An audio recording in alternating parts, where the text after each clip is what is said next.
Marshall and the Eagle Automotive when he spat it out.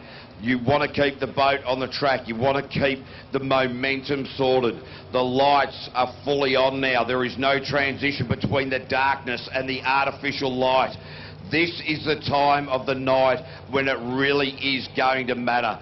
Gary Stevens in the Buana coming out off the trailer. This is the top 14 of the super boats.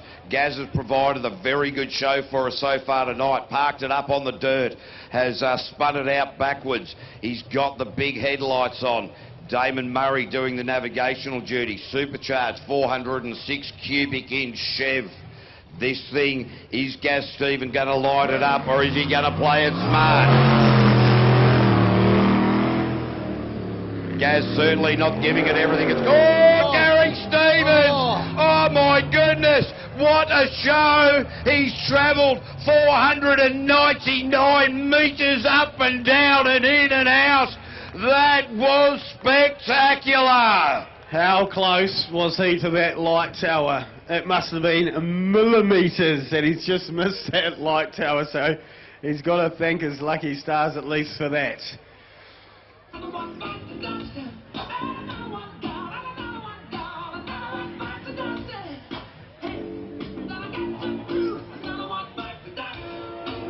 Boom. When I did that sound effect, I really should have left the laugh boom into it. But, wow, Gaz Stevens, that was unbelievably exciting. Came around the right-hander and just seemed to lose all steering. And from there, you saw exactly what happened. He was nothing but a passenger straight across 2 long islands and still managed to bang it up at the grass at the bottom end of the track. Ladies and gentlemen, put your hands together for the show that Gaz Stevens has put on for us here tonight.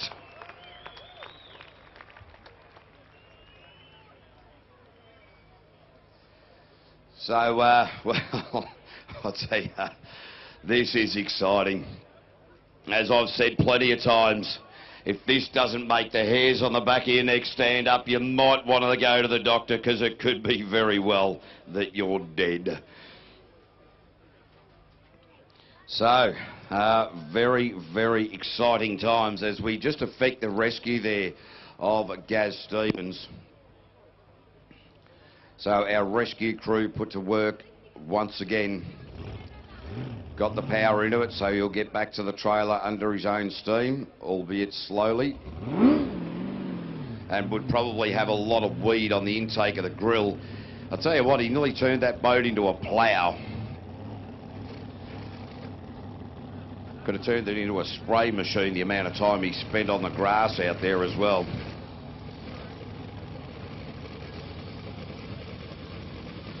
So we'll just throw a bit of music on for a second. We wait for Gaz to try and get the boat back up onto the trailer. We may well laugh in commentary, but it's no fun when you're the driver and the man paying for the repairs.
All right, it will now be our Seppo mates from America, from the US of A, Kyle Patrick and Brick Patrick. And if you're wondering what a Seppo is, we'll see how the racing goes, and we might tell you a little bit later if you're too unsure about it, but we'll let you in.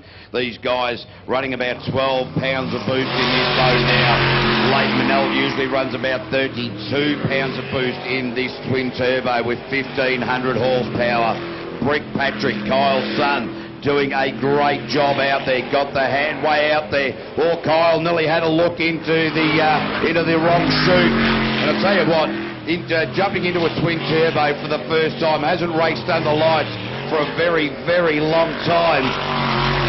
So, doing a great job out there at the moment. Came all the way from Portland in Oregon to race here at the Shelter View Aqua Track and looking really good at the moment. This is the top to get into the 8 for the Mouthfresh Superboats.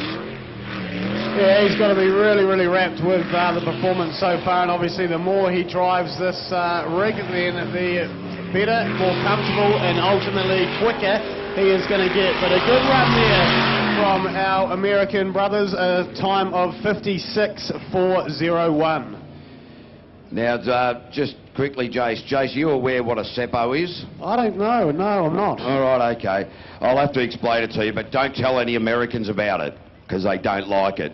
You know how yank and septic tank rhyme? Right. What do you think they might be full of? And septic tank is short for seppo, short for septic tank, so... I'm with you now. Right, yeah, okay. So don't tell the Americans that we call them seppos. All right, this is Kevin Roberts. Claire Roberts doing the navigational duties. Oh, Kevin Roberts so wide out into that right-hander. Would have picked up a whole heap of muck into the intake of the grill where the water comes in underneath the boat. And so that is why he would be going pretty slow, I would imagine. Should be clear now. Should be able to open it up a little bit. So, yeah, very, well, Kevin Roberts still just tickling it along at the moment. So, yes, now the weed has gone out of the intake now. So, starting to feel a little bit more confident. Now open up the Stinger Factory Works boat into the Mouthfresh sweeper up the top there. Oh, very wide. No, the boat obviously not handling at all. He's just all over the place. All over the place like a mad woman's breakfast. Got to give him credit for hanging on in there, though, don't you? Yeah, absolutely. I think when you said all over the place like a mad woman's breakfast, Julia was thinking that it was something to do with the breakfast that she cooked you this morning. Right, okay. So, Kevin Roberts there with the 69. So, Julie was worried that I was calling her breakfast from the mad woman. I think she was thinking that there was a quiet dig towards her, actually. All right, no. Well, actually, I wish I had it now.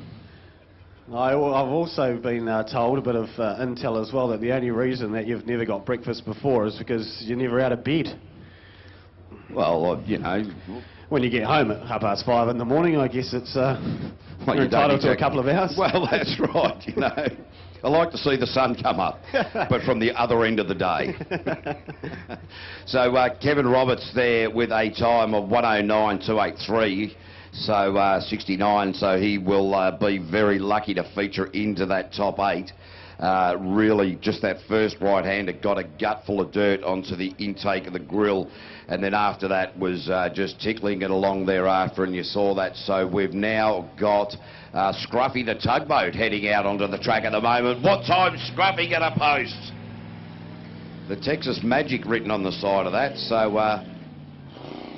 So, ladies and gentlemen, we've got a purse up here in commentary, and I'm not going to describe it, apparently. So, Kev's off. Oh, that's what's happened. Kev, I didn't see that Kev parked up on the other side there.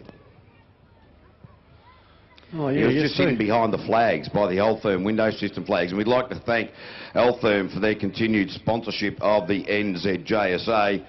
And it looks as though we are looking for a Danielle. Yep. So, Danielle, we've got something of yours up here. Yes, that's what we're looking for. So, look, while we just effect the rescue of that, we'll get set to reset and be back in a sec.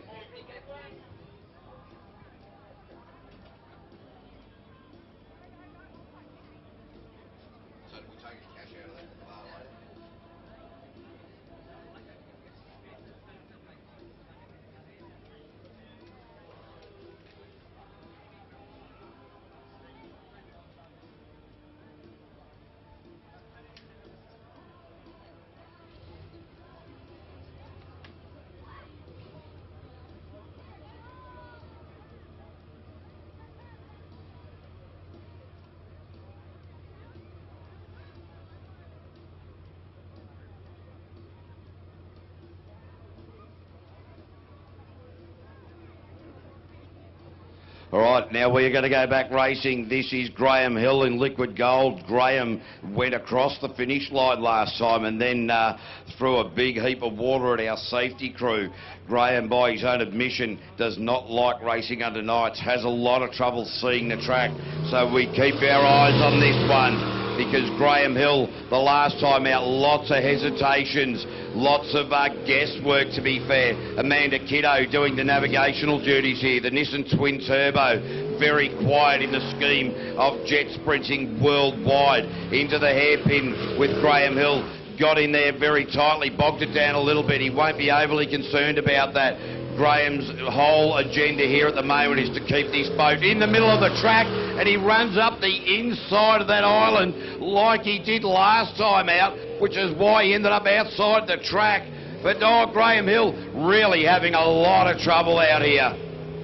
Yeah, it does seem like he's just finding it a little bit difficult from time to time to pick up the correct lines through, but hey, he's managing to hang on to this liquid gold machine, and he's only got a few corners now to negotiate. He can get himself over the line, the boat's intact, and he's still in with a shot of making that top 8. So over the line he goes with a time of 59.609. So I tell you, that is very brave of Graham, considering he has a lot of trouble seeing, and you can see the hesitation. Some corners he's overshooting them, some corners he's undershooting them.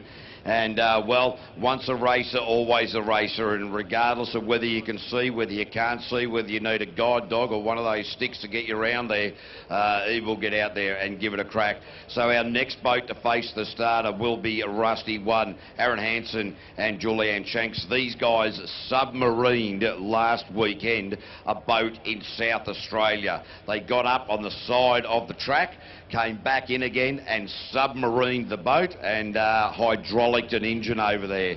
So let's hope that this weekend bodes a little bit better for them. Rusty 1 now, Aaron Hansen and Julianne Shanks launching off the line into the first right-hander very aggressively. Has been having a bit of trouble getting out of the hairpin. It's been bogging down a little bit. How's he going to go in and out of there this time? Into it. Yeah, a lot better out of there, a lot more punch out of the bottom of that hairpin. Whatever changes they've made have been changed to very, very good effect. Yeah, the guy's looking pretty sharp indeed so far. So let's see how Rusty 1 can go. Going to come around down to the bottom of the track here in front of the commentary tower and put down a split time of about... Oh, he's gone wrong way. Not looking too bad there, and he's just got himself off course. He needs to come back through the middle. Yeah, the boat started going off just a little bit before that. Sounded like they dropped the lead or something for mine. So as soon as that change of the engine note or the engine tune, Aaron heard that. That was what he was concentrating on, that sound, and would have been looking for lights on the dashboard. And that is the end of the day for Aaron Hansen and Julianne Shanks. It is sudden death. All right, Rob Coley now. Ange Coley in the mouth fresh machine. All right, folks, don't take your eyes off the track. An entertainment machine is Rob Coley.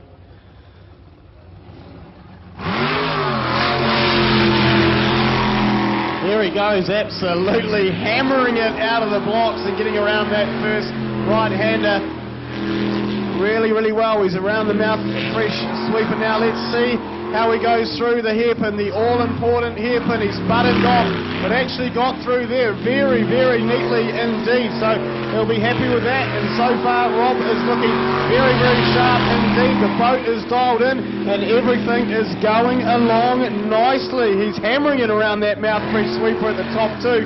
Come on, Rob. Bring it on home, mate. Let's post a solid time. Let's see what it goes for the split. The split is very good indeed. It's a 37. So finishing it off now back through the middle of the track. Just a couple more corners to negotiate. He's had to just ease up a little bit there, which is going to cost him some time. But over the line he goes.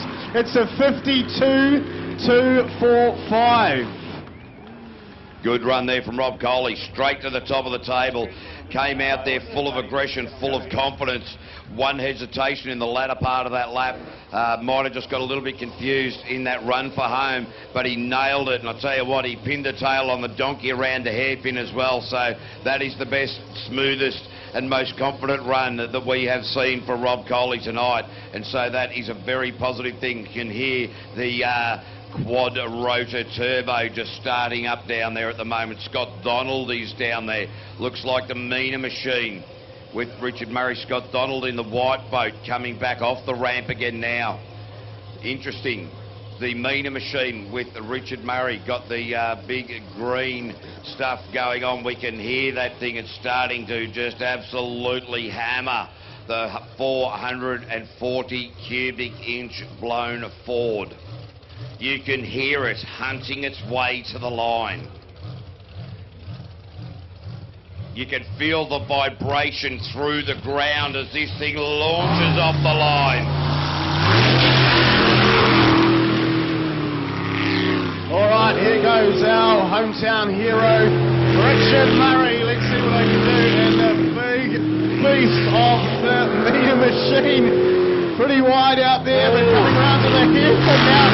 He certainly is using all of the track, but hey, he's not looking too good, and he is going quick. I'll tell you what, Joe Rathbone, the navigator here, very, very brave lady indeed. And Richard Murray, absolutely on fire, but he's just doing enough to progress into the top 8.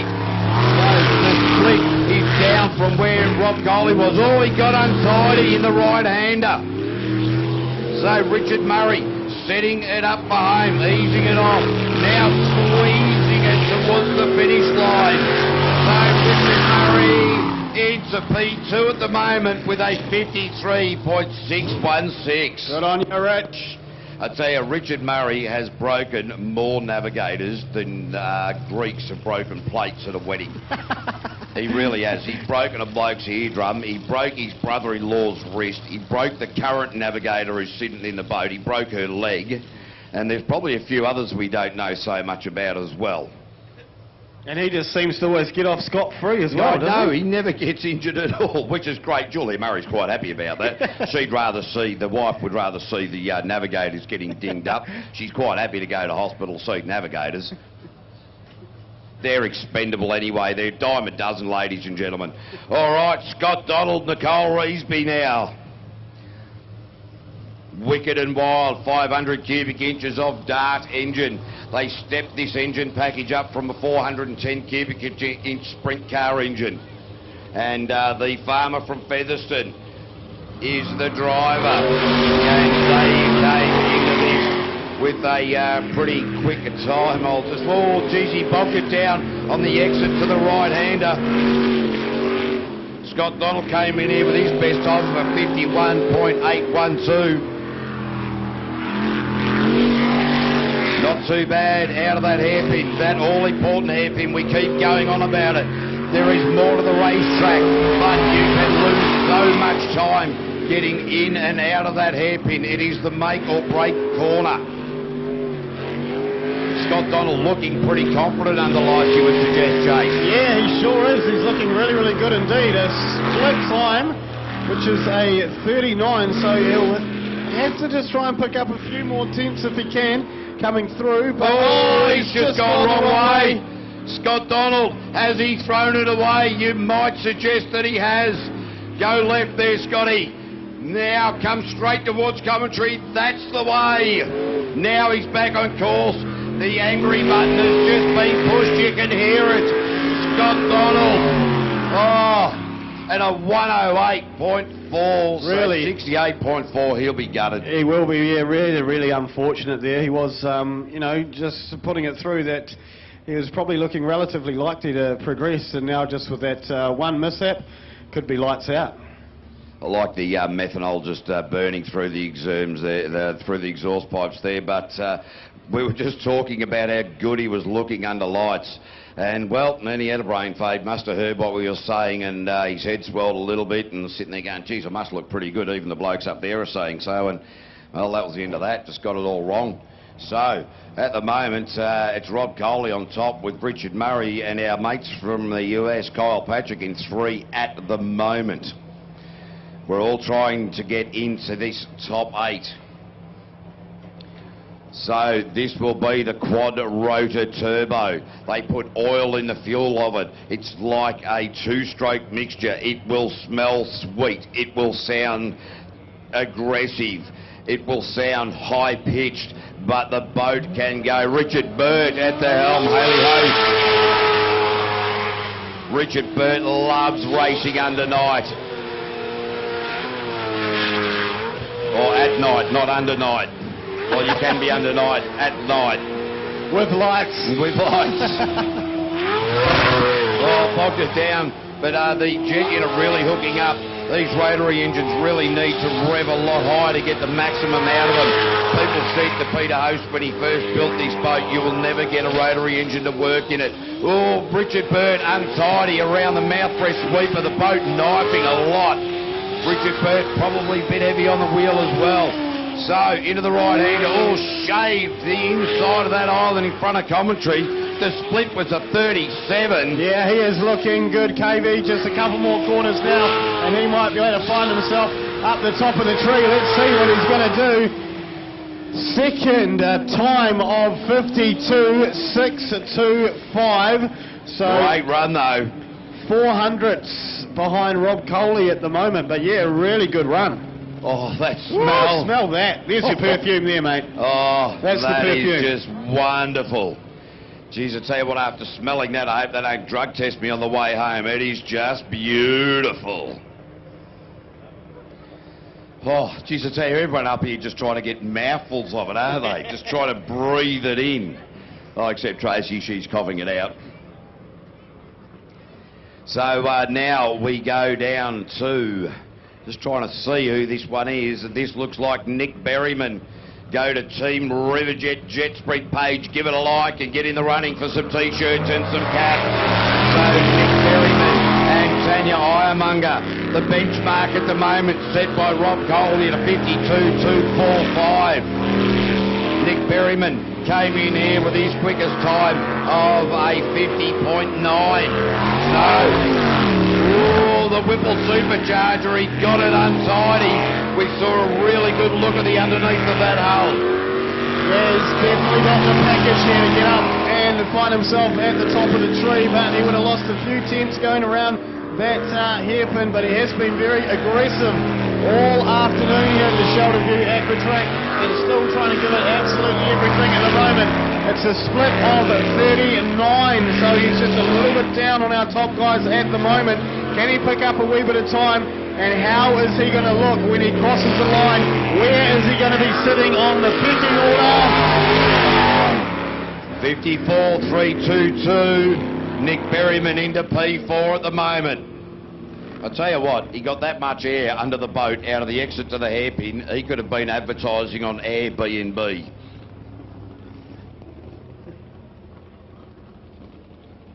All right, now I can see that Sam Newdick is down there, Blake Bryant, Glenn Head, Peter Coey is also down there, and it'll be Glenn Head now in the Altherm Window Systems vessel. Glenn has had a bit of a nightmare of a season with all sorts of reliability issues, but he's been very, very quick, was quickest at Hastings by a couple of seconds, but had an engine issue in the top 5. So had an engine issue earlier here today. Where is this going to go? Glenn Head qualified with his fastest time of a 50.58 or something like that. I can't quite see. Too busy trying to watch the track. Glenn Head with Olivia Van Dersen sitting in right alongside him. Oh, nailed the hairpin. The twin turbo, the Head Racing Engines engine is the package on board here. The split, the early split is pretty quick. Now into the big sweeper at the top part of the track, the mouth fresh sweeper.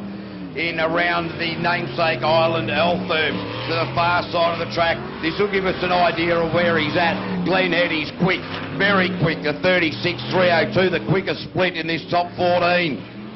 So now lines it up back towards commentary to the far side of the track. He was there quicker than I could have imagined.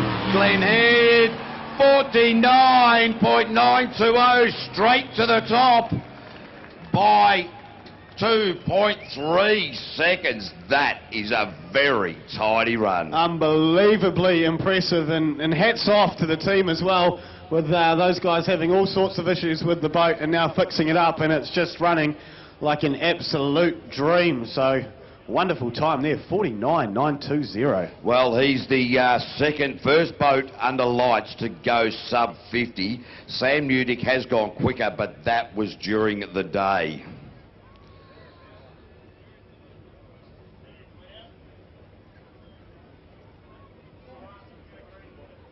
All right, okay, we've worked out what happened with Rusty 1. We got the exhaust header pipe. He's what rattled loose, and it has just absolutely snapped it. And that is why it went off song, and why Aaron Hansen missed the channel and decided to bring it back, because he wouldn't have known what the problem was. Bugger.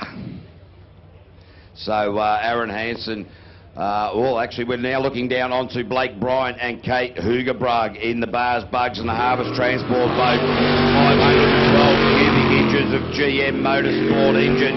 Oh, Blake Bryant, so wide out there. This boat's sounding a lot better for mine this time out. They may be moving in the right direction. The boat has been, well, not running the best that we've heard of. Blake pretty slow out of the exit of the hairpin. But the boat's sounding a lot better than it has been. It sure is, KB, and also going off a bit there. Definitely an improvement though, and moving through the middle of the course now. They're going to come around for this split time, so we'll just see how these guys are looking. They go through with a 37. Blake Bryant has spun it out. Oh no, that is the end of Blake Bryant and Kate Hugerbrug.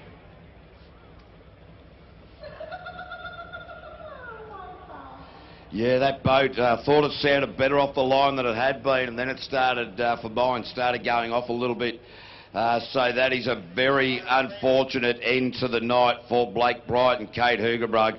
A fairly benign kind of spin out off the track, but even that slow sort of stop there still puts a lot of pressure on your body. Those 5-point safety harnesses are strapped into you unbelievably tightly.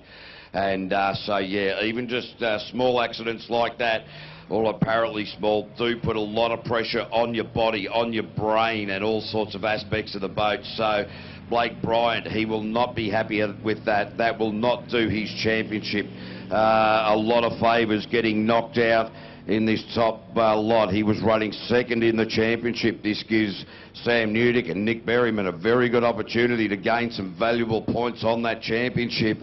So they will be very disappointed. We'll just take a short break, throw out a little bit of music, and we'll be back in a minute.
So Blake Bright and Kate Hoogerbrug will be absolutely gutted with the way that all ended for them. It has been a difficult night at the office for them. Just hadn't quite got that boat settled at all. So, well, that's not happy campers there. So at the moment, heading into the top 8 for the unlimited mouthfresh super boats, we've now got Peter Cowie in the NZ machine, 600 cubic inches, over 1100 horsepower. Louise Blythe doing the navigational duties. Louise Blythe from Wonga, Vegas, out in the water doing the navigational duties for multiple New Zealand champion and multiple world champion Peter Cowie. Does the big back off. Turned that into a little bit of ugliness. Certainly, Peter Cowie has seen the time that Glenn Head put down. Glenn Head went sub 50, only the second boat to do it, but the first boat to do it under lights. Peter Cowie got a little bit lost coming out of the mouthfresh sweeper there. Eased it off. Through the split with a 36, that is good.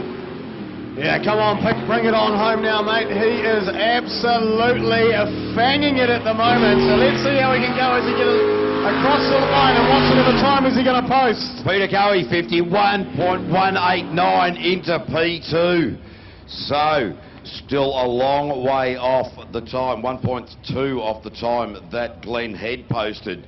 So Glenn Head clearly the leader under lights, the only boat under lights to go sub 50.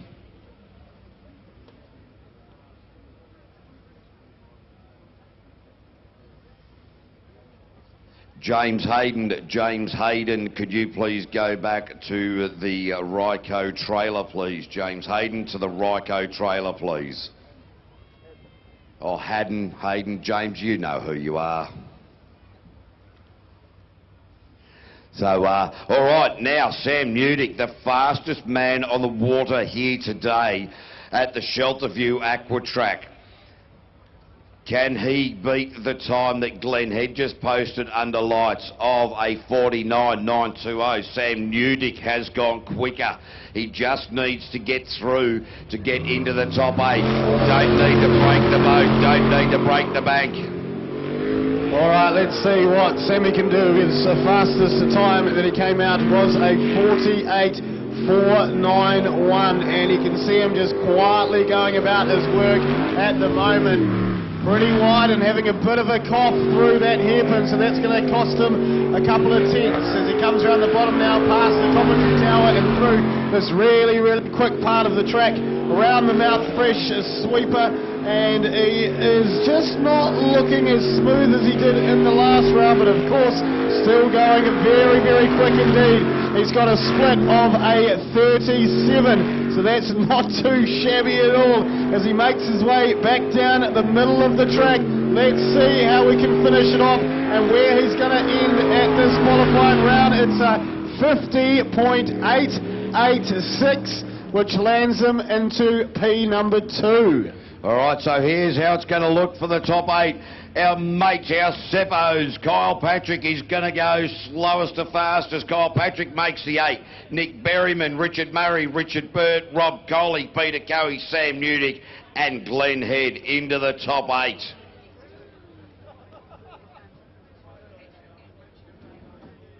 So because we've got 2 drivers on day licences, that means that Graham Hill and Scott Donald will make up the top 8 as well. So we've got to keep the championship alive because 2 of our boats are under a day licence, which is Kyle Patrick and Richard Murray. So our top 8 becomes a top 10. I know you're all looking at me like that doesn't make sense, but it does. Mate, it just means more.